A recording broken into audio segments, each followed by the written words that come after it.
Adika was only 10 years old, but she had already learned how to hide her pain behind a smile. She lived with her father, Mosi, and her stepmother, Zalena, in a small but lively city where rich and poor neighborhoods stood side by side. Ever since her mother passed away when she was just a baby, her father had done his best to care for her. But when he remarried, everything changed. Adika was a kind-hearted and gentle girl, always eager to help around the house and make her father proud. She loved him dearly and longed for his warmth and attention. But Zalena never looked at her with kindness. Instead, she treated Adika like an outsider, as if she did not belong in the family. While her own daughter, Maha, wore beautiful dresses and ate the best meals, Adika was given Maha's old clothes and the smallest portions at dinner. Despite the unfair treatment, Adika never complained. She believed that if she tried hard enough, if she was good enough, Zalena would one day love her. But no matter how much she tried, nothing was ever enough for her stepmother. From the moment Zalena entered Adika's life, things started to change. At first, the differences were small. Adika would get fewer hugs from her father, fewer smiles from her stepmother. But as time passed, Zalena's coldness turned into something much worse. She treated Adika like she was invisible. Whenever Mosi was around, Zalena would act kind, speaking softly and pretending to care. But the moment he left for work, her true nature would appear. She barked orders at Adika, making her scrub the floors, wash the dishes, and sweep the entire house. "You live here for free, so you must work," Zalena would sneer. Meanwhile, Maha, her own daughter, lived like a princess. She never lifted a finger, always dressed in the finest clothes, eating the best meals, and playing with the most expensive toys. If something went wrong, Adika was always the one to blame. Mornings were the hardest. While Maha still lay in bed, Adika had to wake up early to prepare breakfast. She would stand on her toes, reaching for the pots and pans, struggling to cook under Zalena's watchful eye. "Faster!"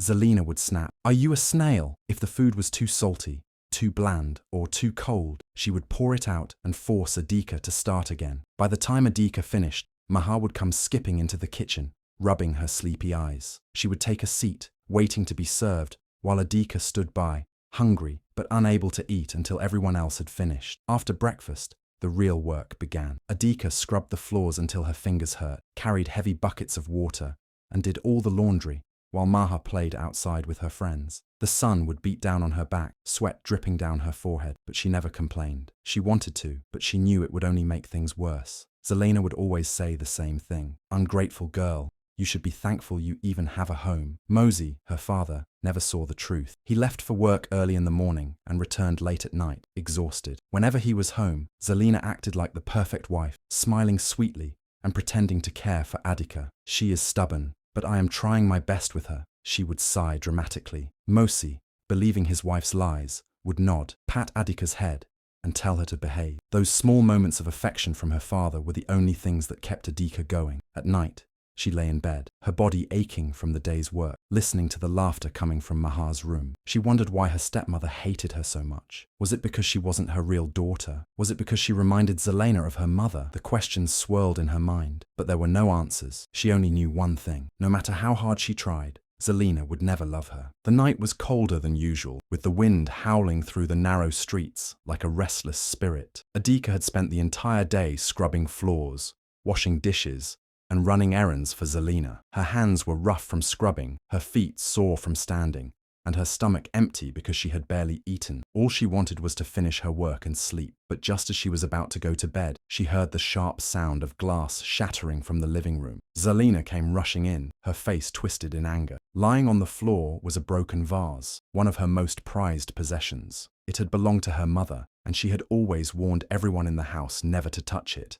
Adika's heart pounded as Zalena's furious eyes landed on her. "You clumsy little rat!" Zalena screamed. "Look what you've done!" Adika shook her head quickly. "I didn't do it. I was in the kitchen washing the plates." But Zalena was not listening. She had already made up her mind. "You're a liar," she hissed. "You think you can destroy my things and get away with it." She grabbed Adika by the arm and dragged her toward the door. "Please, Mama Zalena." "It wasn't me," Adika pleaded, her voice trembling. But Zalena didn't care. She threw the door open, pushed Adika outside, and slammed it shut behind her. The lock clicked loudly, sealing her fate. The night air was freezing, and Adika's thin dress did nothing to keep her warm. She banged on the door, hoping Zalena would change her mind. "Please, Mama Zalena, let me in.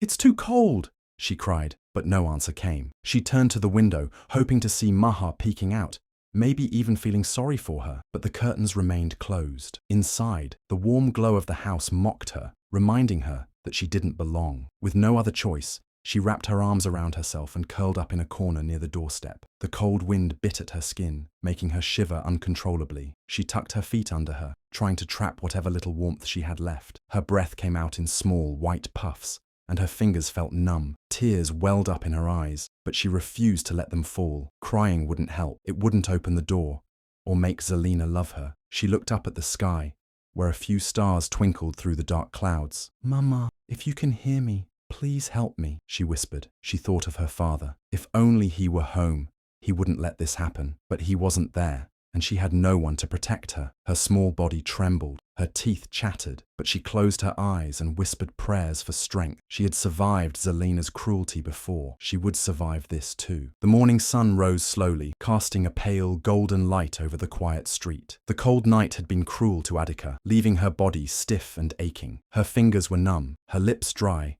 and her stomach empty. She had barely slept, waking up every few minutes to the sound of the wind rattling the doors and the distant barking of dogs. But now, the street was beginning to stir, shopkeepers setting up their stalls, children running to fetch water, and the smell of freshly baked bread filling the air. Adika pulled her knees closer to her chest, trying to gather whatever warmth she could. Her eyes stung with exhaustion, and her head felt heavy. Just as she was about to close her eyes again, a shadow fell over her. She looked up and saw Mama Sefu, the neighbor from 2 houses down. She was an elderly woman with soft eyes, a round face, and a shawl wrapped tightly around her shoulders. "Child, what are you doing out here?" Mama Sefu asked, her voice filled with concern. She bent down, placing a warm hand on Adika's cheek. "You're freezing." Adika wanted to speak, to explain everything, but her throat felt dry, and the words wouldn't come. Instead, she simply lowered her gaze, ashamed. Mama Sefu didn't wait for an answer. She reached into the basket she was carrying and pulled out a small bundle wrapped in cloth. "Here," she said gently, unwrapping it to reveal warm, soft bread and a small cup of milk. The smell made Adika's empty stomach tighten with hunger. Adika hesitated for a moment. She had learned that kindness often came with a price, but Mama Sefu's eyes held no judgment, only warmth. With shaky hands, she took the bread and nibbled at it, the taste melting in her mouth. The milk was sweet and soothing, warming her insides. Mama Sefu sat beside her, rubbing her cold hands between her own. "Did Zalena do this to you?" she asked quietly. Adika tensed at the question. If she told the truth, Zalena would find out. And if Zalena found out, things would only get worse. She shook her head quickly. I fell asleep outside by mistake," she lied, forcing a small smile. Mama Sefu's face softened, but she sighed, as if she knew Adika wasn't telling the whole truth. "Child, sometimes the world is unfair," she said, "but no matter what, you must never forget your worth." She reached into her shawl and pulled out a thick woolen blanket. "Take this, it will keep you warm." Adika's hands trembled as she accepted the blanket. It was soft, thick, and smelled of lavender. She wanted to cry, but she bit her lip and forced the tears back. "You must be careful," Mama Sefu continued in a hushed voice. "Do not tell your father. Not yet. If Zalena finds out I helped you, she will be angry." Adika nodded, pressing the blanket to her chest. She knew she had to stay silent. Mama Sefu gave her a small, sad smile before standing up. "Whenever you are hungry, come to me," she whispered, before walking away. As Adika watched her disappear down the street, she felt something unfamiliar, a tiny flicker of hope. Even in the coldest nights, kindness still existed. Adika sat at her wooden desk, her head resting on her folded arms. The morning sun streamed through the open windows, casting warm light over the classroom. But despite the warmth, she still felt the chill from the previous night deep in her bones. Her hands ached, her legs felt weak, and her eyelids were heavy. Sleep had been impossible after spending the entire night outside. Even with Mama Sefu's kindness, the fear of going back home and facing Zalena never left her mind. "Adika," a voice called gently. She blinked and sat up straight, realizing her teacher, Mr. Jengo,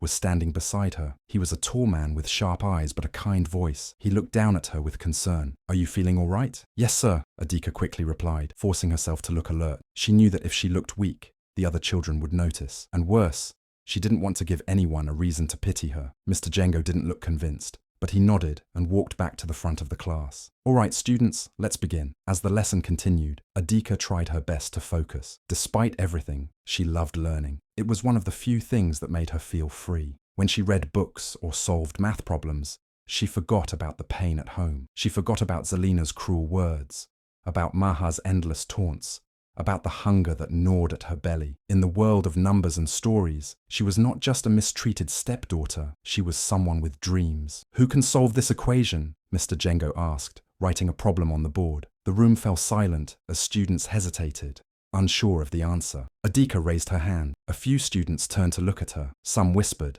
surprised that the quiet girl in the torn uniform dared to speak up. Maha, sitting in the front row in her perfectly ironed dress, rolled her eyes. "Adika," Mr. Jengo called, "come and solve it." With her heart pounding, Adika stood up and walked to the board. She took the chalk with her cold fingers and carefully worked through the problem. The numbers made sense to her in a way that nothing else did. When she finished, she stepped back. Mr. Jengo smiled. "That is correct." A few students clapped softly, but Maha scoffed loudly. "Of course, the beggar knows math," she said, loud enough for everyone to hear. "She's used to counting scraps." Laughter erupted in the classroom. Adika's stomach twisted. Her fingers clenched into fists, but she kept her head down as she walked back to her seat. She had heard worse before, but the pain never got easier. Mr. Jengo's voice cut through the laughter. "That is enough," he said sharply, silencing the room. He turned to Maha, his eyes stern. "Mocking others will not make you smarter, Maha. In fact, kindness is a far greater sign of intelligence than cruelty." Maha's face turned red with embarrassment,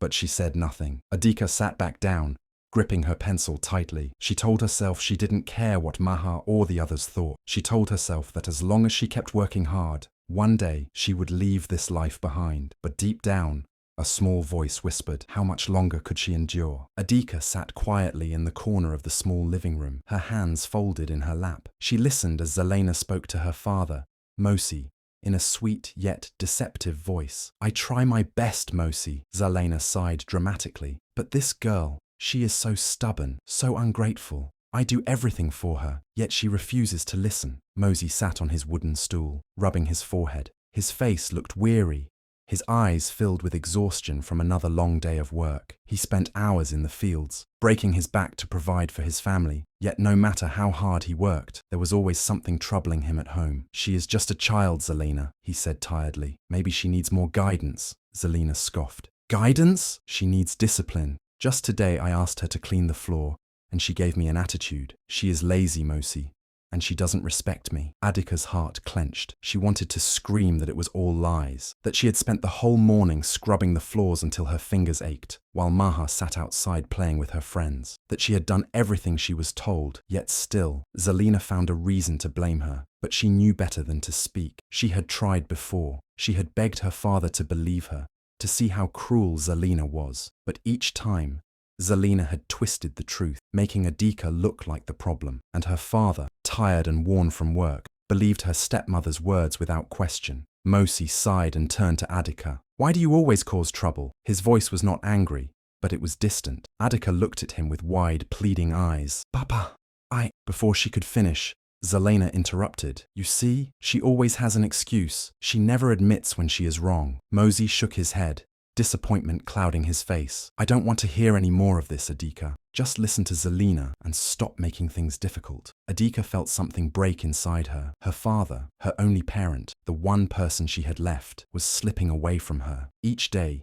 he seemed more distant, more convinced that she was a troublemaker. She wanted to reach out, to make him see the truth, but Zalena's lies had already built a wall between them. She lowered her gaze, biting back the tears burning in her eyes. "Yes, Baba," she whispered. Mosi stood up, running a tired hand over his face. "I need to rest." As he walked past her, he didn't stop. He didn't pat her head like he used to when she was little. He didn't smile at her or ask about her day. He just left the room, leaving her alone with Zalena, whose lips curled into a victorious smirk. Adika's chest ached with loneliness. She had always believed that no matter what, her father would protect her, but now she wasn't so sure. Because the truth was clear.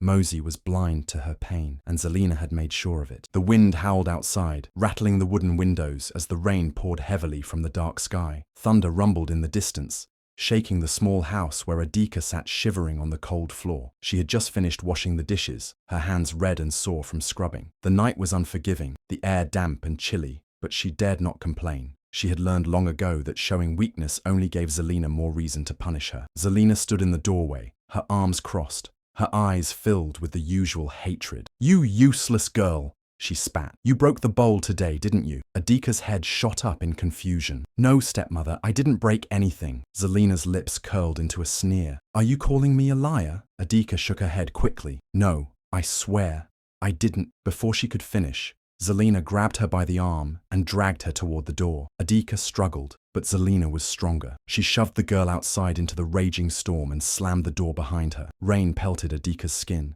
soaking through her thin dress within seconds. She stumbled, her bare feet sinking into the muddy ground. The wind whipped her hair around her face, and she wrapped her arms around herself, trying to fight the cold. Please, she knocked weakly on the door. Stepmother, it's raining. Let me inside. There was no response. Adika knew better than to keep begging. Zalena had no mercy. She had done this before, locking her outside in the cold without a second thought. But tonight was different.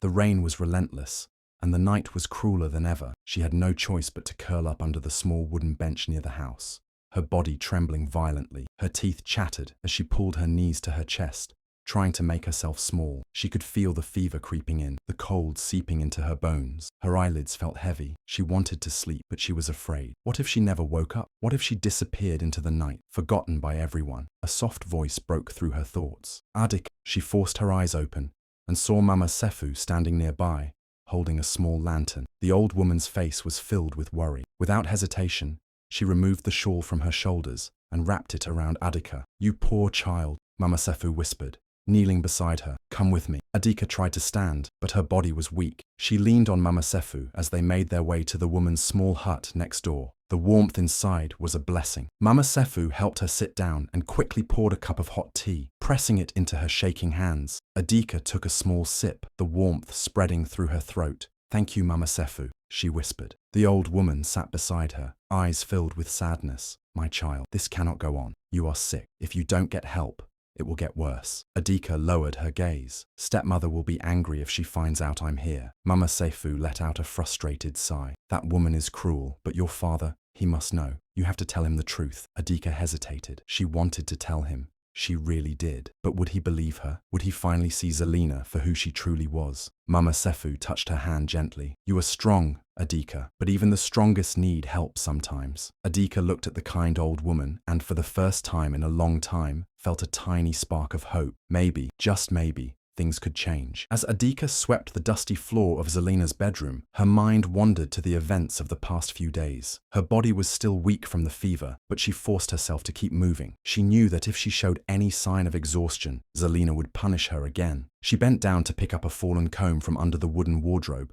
when her fingers brushed against something rough. Curious, she reached deeper into the gap and pulled out a small folded piece of paper. It was old, the edges yellowed with time. Her heart pounded as she carefully unfolded it. The handwriting was neat but slightly faded. As she read the first few words, her breath caught in her throat. To my beloved daughter, Adika. Her hands trembled. This letter was from her mother. Tears welled up in her eyes as she continued reading. My dear child, if you are reading this, it means I am no longer by your side, but know that I have always loved you with all my heart. Before I passed, I ensured that you would have a secure future. I left a large inheritance in your name, money that would protect you from any hardships. Your father knows about it, and I trust that he will always take care of you. Adika felt like the air had been knocked out of her lungs. She read the letter over and over again, each word feeling heavier than the last. An inheritance? Money left for her? She had spent her whole life in suffering, wearing torn clothes, eating scraps, and sleeping in the cold, all while Zalena had hidden this from her. Anger burned inside her. Zalena had stolen her future,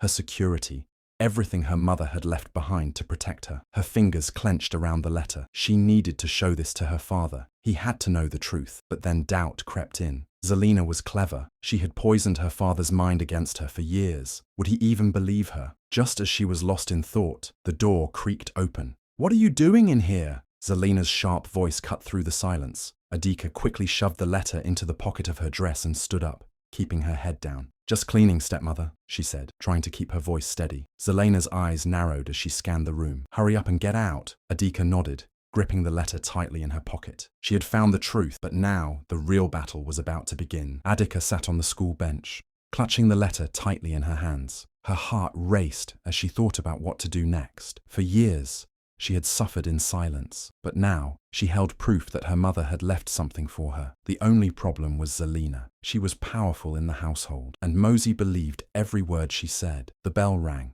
signaling the end of the school day. As the students rushed out, Adika stayed behind. Mr. Jengo, her teacher, noticed her hesitation and approached. "Adika, is something wrong?" he asked gently. She hesitated, then slowly handed him the letter. Mr. Jengo adjusted his glasses and began reading. With each word, his expression darkened. When he finished, he let out a deep breath. "This is serious, Adika. Your mother wanted you to have a secure future, and someone took that away from you." Tears welled up in Adika's eyes. "But what can I do, sir? My stepmother will never let me speak." Mr. Jengo placed a reassuring hand on her shoulder. "You are not alone in this. I know someone who can help." The next day, Mr. Jengo took Adika to see Madame Kalia, a well-respected lawyer in town. The woman listened carefully as Adika shared everything, her suffering, the letter, and how she found it hidden away in Zalena's room. Madame Kalia's eyes flashed with determination. "This is a crime," she said firmly. "If your mother left you an inheritance, it means Zalena had no right to keep it from you." She promised to investigate, and within days,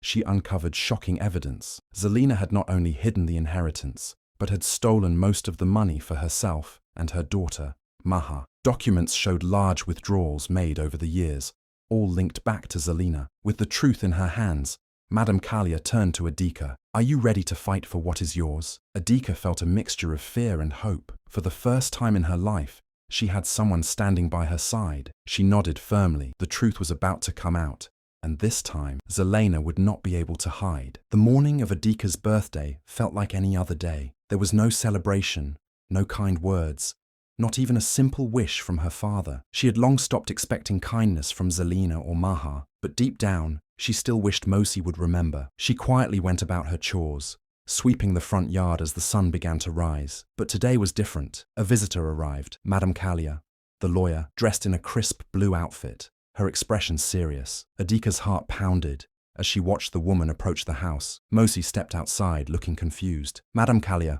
what brings you here?" he asked politely. Madame Kalia held up a file. "Mr. Mosi, we need to talk. It's about your daughter, Adika." Zalena, who had been sitting nearby, stiffened. "What nonsense is this?" she snapped. "We have no business with a lawyer." Ignoring her, Madame Kalia handed Mosi the file. "Inside this, you will find proof that your late wife left a large inheritance for Adika, but someone has been stealing from her all these years." Mosi frowned and flipped through the documents. His eyes scanned the papers, and slowly, his expression changed from confusion to shock. His hands trembled. This can't be true," he whispered. "It is," Madame Kalia said firmly. "Zalena has been taking the money meant for Adika. She kept the truth hidden so that she and Maha could live comfortably while Adika suffered." Adika held her breath. Would her father believe it? Or would Zalena find another way to twist the story? Zalena laughed nervously. "This is ridiculous. Are we really going to believe the word of a child over mine? She's lying." Madame Kalia pulled out more evidence. Bank transactions, signatures, and even a letter Zalena had forged to claim the inheritance for herself. "I have enough proof to take this case to court," she said coldly. Mosi turned to his wife, his face pale. "Tell me this isn't true, Zalena," he pleaded, his voice breaking. "Tell me you didn't do this." Zalena's confidence wavered. She opened her mouth, then shut it again. She was cornered, and she knew it. I was only trying to protect the family," she stammered. "I didn't think Adika needed the money. Maha needed it more." Mosi stepped back as if he had been struck. He turned to Adika, who stood silently, tears in her eyes. "My child, all this time, I was blind." Adika didn't know what to say. She had longed for this moment, for her father to finally see the truth. But now that it was happening, all she felt was exhaustion. Mosi turned back to Zalena, his jaw tight. "You have stolen from my daughter. You have mistreated her. You have lied to me." Zalena knew she had lost. The truth was out, and there was no escaping it. Zalena stood frozen, her face pale, as Mosi's furious words echoed in the house. "Get out," he said, his voice firm and final. "You will never hurt my daughter again." Maha, who had been watching in shock, ran to her mother's side. "Father, you can't do this. Where will we go?" she cried, her voice shaking. Mosi's eyes, once filled with trust for Zalena, now held only disappointment. "You chose to stand by your mother in her cruelty. You have both made your choices. Now face the consequences." Zalena's pride shattered, and she fell to her knees. "Mosi, please, I made a mistake. I was only trying to do what was best for my daughter," she begged. But Mosey shook his head. No, Zalena, you were selfish. You stole from Adika. You abused her, and you deceived me. There is no excuse for what you did. The entire village had gathered outside, whispering among themselves. News of Zalena's deceit had spread fast, and the people who once greeted her with respect now looked at her with disgust. She stole from an orphan, an old woman muttered. What kind of mother does that? Another man said, shaking his head. Zalena and Maha, now abandoned by the very people they had once looked down on, were left with nothing. No money, no home, and no sympathy. They walked away, their heads bowed in shame. As they disappeared down the dusty road, Adika felt a strange mix of emotions. She had suffered under Zalena for years, yet seeing her defeated didn't bring happiness. It only brought relief. The weight of fear had finally lifted from her shoulders. Mosey turned to his daughter, his eyes filled with guilt. Adika, I am so sorry, he said, his voice breaking. I failed you. I should have seen the truth sooner. Tears welled up in Adika's eyes, but she gave him a small smile. You see the truth now, Papa. That's what matters. He pulled her into a tight embrace, vowing never to let her suffer again. The house that had once been filled with pain was now filled with hope. For the first time in years, Adika could wake up without fear. She could go to school without hunger gnawing at her stomach. She could walk through the village with her head held high, knowing she was finally free. She had endured cruelty, but kindness had found its way back to her, and as she looked up at the bright morning sky, she knew her life was just beginning. Adika felt a strange sense of peace as she stepped into Mama Sefu's home. For the first time in years, she was in a place where she was truly welcome. Mama Sefu embraced her warmly, guiding her inside and offering her a plate of hot food. Adika ate slowly, still processing everything that had happened. Zalena and Maha were gone. The lies had been exposed. She was finally free. Mosey, heartbroken and filled with regret, had begun the process of rebuilding their home. He had spent so many years blinded by lies, but now all he wanted was to make things right. He visited Adika every evening, sitting with her and listening as she shared her thoughts, her dreams, and the pain she had endured. Each time, he apologized, his eyes filled with sorrow, promising never to let anyone hurt her again. Days passed, and Adika's life slowly transformed. Madame Kalia, the lawyer, had ensured that Adika's rightful inheritance was returned to her. For so long, Zalena had kept the truth hidden, stealing the wealth left behind by Adika's mother. But now, justice had been served. The money was hers, not just to spend, but to build a future where she would never feel helpless again. Despite everything, Adika's heart held no room for hatred. She forgave Zalena and Maha, not because they deserved it, but because she refused to carry their cruelty in her heart. However, she never forgot the lessons their actions had taught her. She had learned to be strong, to stand up for herself, and to recognize those who truly loved her. With Mama Sefu's encouragement, Adika focused on her education, determined to excel. Her teachers, especially Mr. Jengo, were proud of her resilience. She no longer walked into class with torn clothes and weary eyes. Instead, she held her head high, knowing that she was no longer the helpless girl who suffered in silence. Mosey, now a changed man, finished rebuilding their home and welcomed Adika back with open arms. Their house, once a place of pain, became a home filled with warmth and love. They cooked together, laughed together, and for the first time in years, Adika felt like she truly belonged. As she stood by the window one evening, watching the sunset, she smiled. Her past had been painful, but it had shaped her into someone strong and wise. She was no longer the little girl who cried herself to sleep, longing for kindness. She was Adika, the girl who had faced cruelty and conquered it with strength, kindness, and courage. A new beginning had come, and this time, it was hers to embrace. As the years passed, Adika grew into a strong and compassionate young woman. The pain of her childhood had shaped her, but it had not broken her. Instead, it had given her purpose. She had once been a helpless little girl, abandoned and mistreated,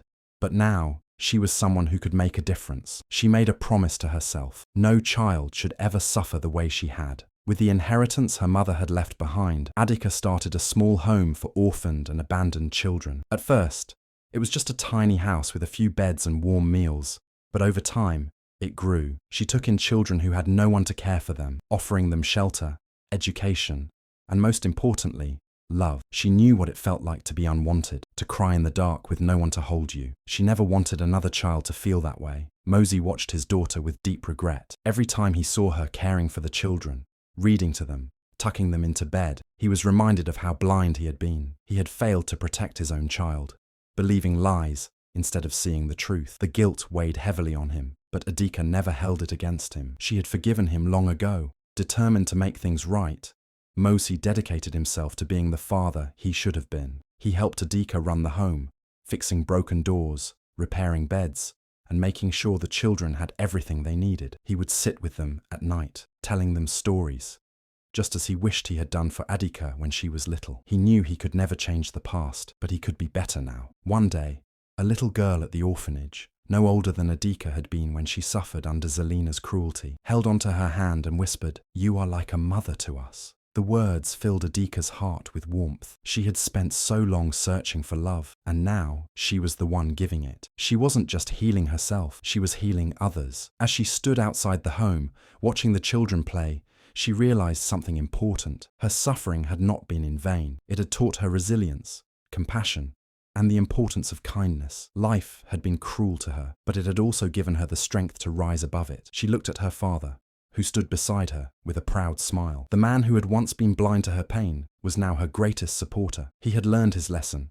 just as she had. Adika knew her story was not just one of pain, but of triumph. She had turned her suffering into something beautiful, something meaningful, and in that moment, she knew she had truly won. As Adika stood in front of the orphanage she had built, she felt a deep sense of peace. The pain of her childhood had not been in vain. Every tear, every cold night, every cruel word had only made her stronger. She had turned her suffering into something beautiful, a place where no child would ever feel unwanted or unloved. Word of Adika's journey spread throughout the village. People spoke of the little girl who had once been cast out into the cold, but had risen above her pain to help others. Her story became a lesson for everyone. Parents who had once ignored the struggles of their children now paid closer attention. Villagers who had turned a blind eye to injustice learned that silence could be as cruel as the act itself. Mosi, once blinded by lies, had changed as well. He became a man of wisdom and kindness, always reminding others to cherish their loved ones before it was too late. He knew he could never erase the past, but he could ensure that no father made the same mistake he did. As for Zalena,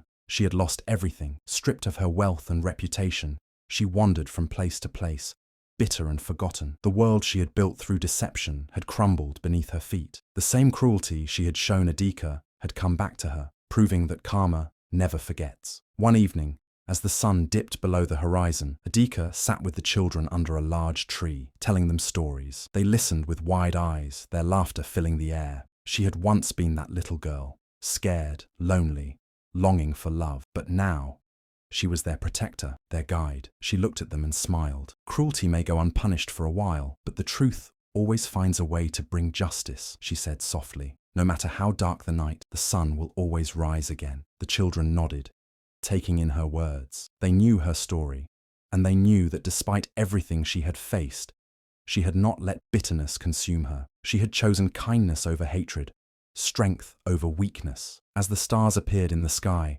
Adika felt a sense of completion. Her past no longer haunted her. It had shaped her, but it did not define her. She was no longer the helpless child locked outside in the cold. She was Adika, the girl who had turned her pain into power, the woman who had proved that justice, no matter how delayed, would always come. And so, her story became a legend, passed down from generation to generation, a lesson in resilience, in justice, and in the power of a kind heart.